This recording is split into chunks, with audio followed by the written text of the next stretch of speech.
I wanted to do some very useful tutorials using just wax, which is a very cheap material. Sometimes it's called scar wax or mortician's wax or nose wax.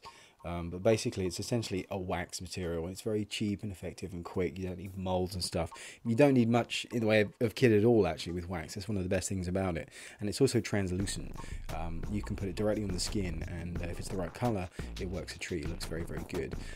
So that's what these tutorials are going to be for. I'm going to do a few different things with wax. Now the only thing with wax, as you can see, is it almost always comes this kind of pale kind of colour that just, I don't know anybody, the one on the right particularly, that's not a normal colour. I don't know what that is. And the one on the left is a little bit more useful for Caucasian skin tones, but again, you know, not everyone's going to have that skin colour. So you need to be able to match this stuff you know, to the skin that you're going to need. I mean, it's weird that they don't actually make different skin tones. I've only ever seen it this kind of pale colour. So the first thing I'm going to do is actually mix up some of the colour into it, and you can see when I put it against my hand, you know, I'm much redder than this, so we need to start adding some colours to it. So I'm going to start mixing directly into the wax little bits of colour. So I'm just going to use a little tool and just scoop little bits of grease paint. If you use a grease paint or an oil-based makeup, that will mix with the wax because they're both oily. Don't try and use like a water-based makeup. You may find it gets a bit sort of lumpy and the colours don't disperse correctly. So you want to be able to mix an oil-based colour in with the wax. And just using a little palette knife tool, I've got a little flat metal dental spatula tool. Just take little specks of colour, put it in the middle of the wax, and then just fold the wax on itself again and again. Just keep folding it until you get a nice uniform colour. And then when you've got a uniform colour, offer it up against the skin. Check and then adjust, add a little more. You may need to make it darker or more yellow, or you know, may need to add some brown or some darker reds or something, but just add a tiny bit at a time, and then mix. Each time you do that, mix it very, very well throughout, so you know what colour you've got. It's very easy to kind of estimate and guess incorrectly, and you dump a whole load of colours on there, and then you find you've put too much of the wrong colour and it just goes, you know, like Smurf blue or something. So try and do it a tiny bit at a time. I mean, here you can see I've actually got some very dark wax. I've mixed up a much darker brown skin tone, yeah, with the same grease paint. So you can get very, very dark. You can get a lot of variety out of this wax just by adding little bits of grease paint. So I'm kind of happy with this colour now. It's not exact, but it's close enough. It's much better than it was. In fact, if I hold this piece of uncoloured wax from the same pot next to it, you can see how much darker I've made it to suit my skin. And I've got quite pale skin, so as you can see, that wax is more like a kind of a raw base material that you need to kind of mix pigments into to get the desired kind of tone. Okay, so next I use a spirit gum. I don't use spirit gum hardly at all for anything in favour of better prosthetic glues, but for this kind of thing I think spirit gum's great. I'm using this Ben Nye matte adhesive. I recommend a matte glue if you can, just because it does a much better job of not being shiny basically when you stick it on. But what you want to do is put the glue around the area where you want the wound to be, and then tap it out with your finger like this until it starts going stringy, and then it starts to dry. And then when the glue is completely dry, that's when we can start to use it. If you use this glue with the wax while it's still wet, it's not going to work, so we need to make sure it's completely dry. So I keep tapping it until it's dry, and like I say, once it's dry it should be matte. And then if I offer up the wax, you can see I'm going to need a very, very small amount. It's very easy to put too much on too quickly. I recommend you start very, very small and add more if you need to, because if you start with a huge amount, it just ends up looking like a flesh volcano on your skin, and it doesn't look like there's a wound in the skin. It looks like you've got this big sausage sat on top of your hand. So it's much better to start small and add more if you need it. So I just roll a little sausage out, very tapered, kind of like a little cigar, tape it at both ends, and I'm going to put a little bend in it as well, just because the cut I wanted to put on my wrist, I want to have a neat little curve to it. I find sort of straight cuts look a little bit sort of dull, so I'm just going to make this sort of banana-shaped crescent of wax and put that on my hand there. And it's quite important to place it sort of carefully on there and then press it down, and then what we need to do is start to spread it out onto this dried glued surface. It's very important that you wait for this, you know, this glue has to be dry. If you try and do what I'm doing now with wet glue, it's just not going to work. So you need to spread it out. So if I hold it down, I'm using my own finger here because I'm doing it with my own hand. So, but if you're doing it on somebody else, it's much easier, obviously, because you've got both hands to use. But basically, spread these edges out quite firmly with the tool. If you haven't got a spatula like this, you can always use like a tongue stick or a waxing spatula or a lolly stick or something like that. So spread the wax out. Be quite firm with it, but this is why it's nice to hold it down in the middle so it doesn't lift up the other side. Spread that out on both sides. So do one side first, then the other. You may find that the wax is a little bit grippy and it kind of pulls on the tool, but just stay with it. Just try and do this carefully, because we're going to do something in the next step which is going to make this a little easier.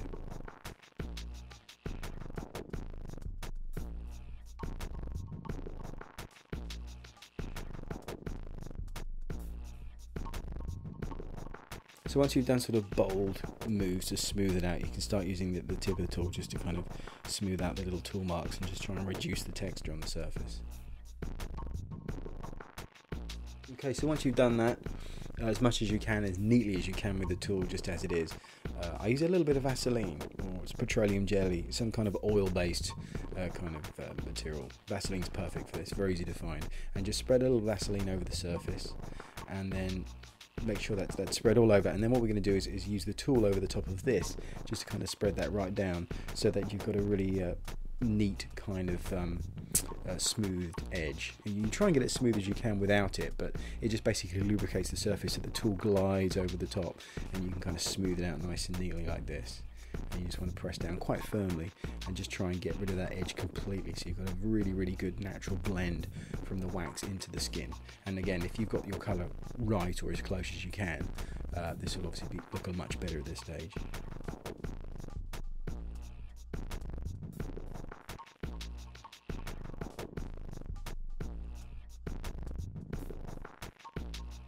Now what you're going to notice as well is that there are lines on my hand which suddenly stop when I meet the wax, because obviously I've covered these lines with wax.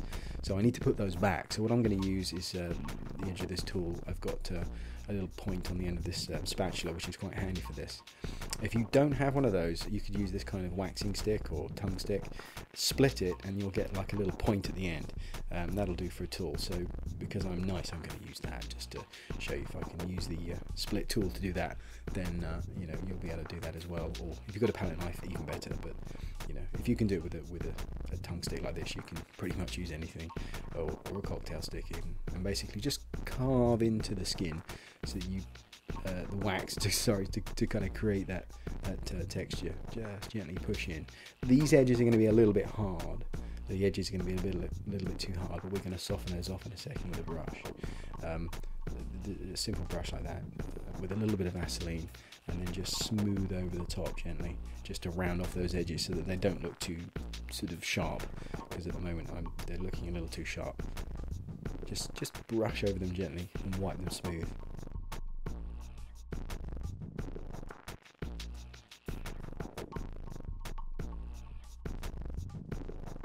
So once you've done that, I'm using this black stipple sponge, which is great if you've got one of these. If you haven't, you can just use a normal upholstery sponge or baby bath sponge or something, you know, just spongy really, and just stipple over the surface. And what this is going to do is this helps put back some of the texture, because obviously the wax has been very smooth, it's kind of been polished smooth, and my skin isn't that smooth. There is a little bit of texture to it. So stippling it with a sponge like this will put back some of the texture, and it'll also stop it from being too shiny as well, so you get a little bit of the matteness back. You can powder obviously, or put an anti-shine over the top, but just giving it some texture will kind of do that without it. This kind of upholstery sponge, you can get stuff like this from an upholsterer's. If you have an upholsterer's near you, they usually have bags of offcuts of odd shapes that they've got left over that they're going to throw away or recycle, and maybe you can get some of those for nothing. That's where I get my sponge from basically, because I do this kind of stuff with it. I don't need a very expensive makeup sponge, so if you can get some from an upholsterer's or something like that, much cheaper than buying sponges. So for the cut, I'm going to use my little thin bladed spatula tool, but again, you could use like a cocktail stick or something, anything that's kind of thin with a point basically. And what I'm going to do is make sure that I put this into the Vaseline, because if I put the tool straight into the wax as it is, it might start gripping again, it might pull the wax away. So if I put a bit of Vaseline on the edge of that tool, and then basically gently put my line in the middle of my wax, I want to do a crescent kind of curved cut, obviously to match my wax. I knew I was going to do this shape, which is why I put the wax the shape I did. So obviously it helps to know before you start doing this what shape injury you want to make. do that, press it open a little just to kind of widen it slightly. I'm also going to cut a very thin slither out of wax out the middle, just so I've got a slightly sort of larger aperture in the slit. I want it to look more kind of open without stretching it too much. So I've taken a little bit out. Now I've got these little burrs. I'm just going to kind of smooth those out with a little bit, just with a tool, just to kind of harden those edges up. It's nice to keep those little thin, crisp edges that you get with a cut. When you cut yourself on something very sharp, as I'm sure you all know, you end up with a very sort of thin, sort of crisp edge on the cut, and that's the effect I'm after. I want a very crisp, clean cut. It's just happened, so there isn't any time for the skin to have aged or dried or anything. You've got that tiny little slither of cut. There we go. Looks like a little mouth, doesn't it? I didn't mean for that, but there we go. So once that's done, I think we're ready for the next stage, which is blood. I've got some of this makeup, Bloody Real HD blood. I bought this at the trade show. I'm just trying it out. It's very nice. You don't have to use this, but it's a nice blood. And basically what I'm going to do is put a little drop of blood in the middle of the wound. Just make sure it goes right into that cut, so just a little bit. You don't need a huge amount of blood. I mean, what you don't want to do is hide what you've done with blood. You'll need a tiny little bit, so I'm going to put a little bit in the middle like that, and then just take the brush and just push it into the crease so it goes right into the far edges of the cut, so it fills the whole cut.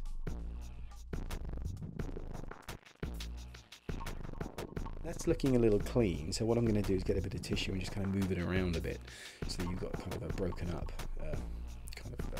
effect with the blood, so kind of dab a bit of the blood around, so it's kind of distributed a bit more kind of realistically, because when you bleed, you put your hand on it and it kind of goes everywhere and it smears around, so it's a good idea to put some on there and kind of spread it about a bit. I use a sponge because it just looks a bit more natural than if I use my finger or a brush, because obviously when you bleed, you don't smear blood from inside your body. It just comes out and goes everywhere, and you're trying to stop it, and you're not thinking about how cool it looks. You're more worried about the fact that you hurt yourself, and you're a little bit upset and afraid. So that's how the blood should look. So you want to kind of make it a little bit messy and spread it out a bit. So once I've kind of got a nice distribution of blood, put a little bit more in there just to have a run to come down from the cut, run down the hand, because just for theatrical effect, really, just so you've got a bit more evidence of bleeding. Now, one thing you may have noticed is that the blood sometimes beads up on the waxy surface. If I show you on the back of the hand, if I put a bit of Vaseline on the back of my hand and then put some of this fake blood over the top, you can see how it's beading up. That's known as reticulation. And that happens because obviously the Vaseline and the wax are oily, and usually fake bloods are water-based. And when you put water on oily stuff, it beads up. It separates into little globules of water, and it's a dead giveaway basically that whatever the blood is on is not real. So the way to get around this is to put a little bit of washing up liquid. I'm just using some dishwashing liquid that I got from the supermarket. Put a tiny drop of that onto the wax and spread that around very thinly. It doesn't need to be a lot, just a little bit, and spread it around thinly. And then when you put your blood on top of that, you should find that it at least minimises it, if not gets rid of it completely, and the blood should sit on top of the wax in a lot more sort of natural way. And there we go. So with the washing up liquid and the blood reapplied, you can see the final effect. And there you go, job done.